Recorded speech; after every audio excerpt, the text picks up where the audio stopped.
Welcome to part 2 of The Art of Listening on Intermission. Today we will discuss very shortly an idea that might work, might not work for you, but I think it's worth trying. And that is not just separately listening to a violin concerto or a sonata by David Oistrakh and Richter, or Henrik Schering playing the Bach sonatas and partitas, or Heifetz playing Tchaikovsky violin concerto, etc., etc. However, to listen to it, to these recordings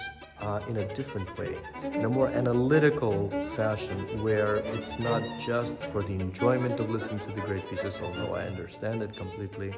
but to listen to these recordings as a source for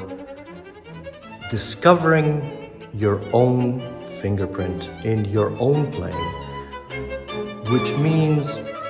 understanding these great artists and these recordings from a conceptual point of view, where their sound, their interpretation,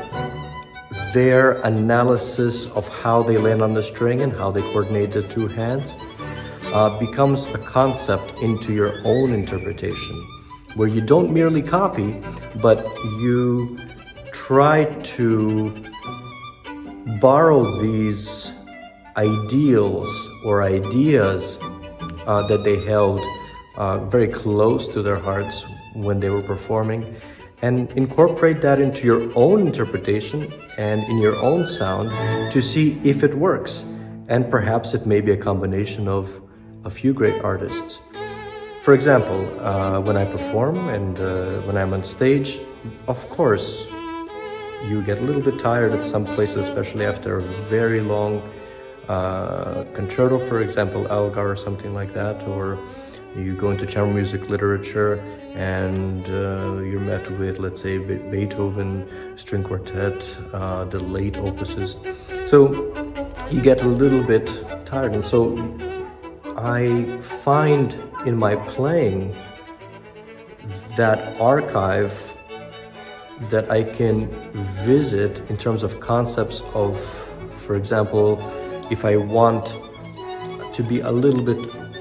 more loose and a little bit more relaxed in my playing, to gain more sound or interpretation, I visit the concept of Oistrakh, and I look for that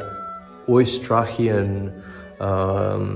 way of approaching the string, which helps me tremendously. And if I want, for example, a little bit more directionality, a little bit more drive in the sound, a little bit Formula One, I kind of turn on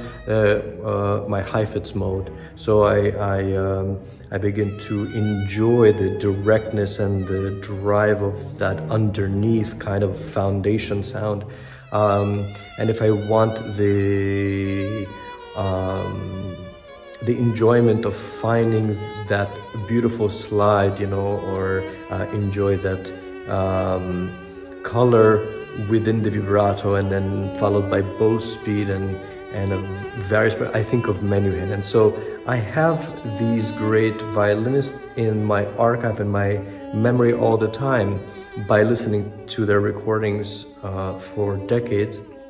And so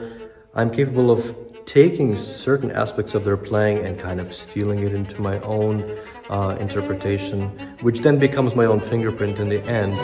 as we cannot be anybody else but ourselves. So I think that's the beautiful process in all of it, and I think you should try it yourself and see if that does any difference for you. And if it does, let me know if that actually helped, and then we will revisit some other interesting aspects of fiddle playing and what it really goes into performance. But these are just sort of like beginning, sort of prologue ideas for you. I'll see you in the next episode of Intermission.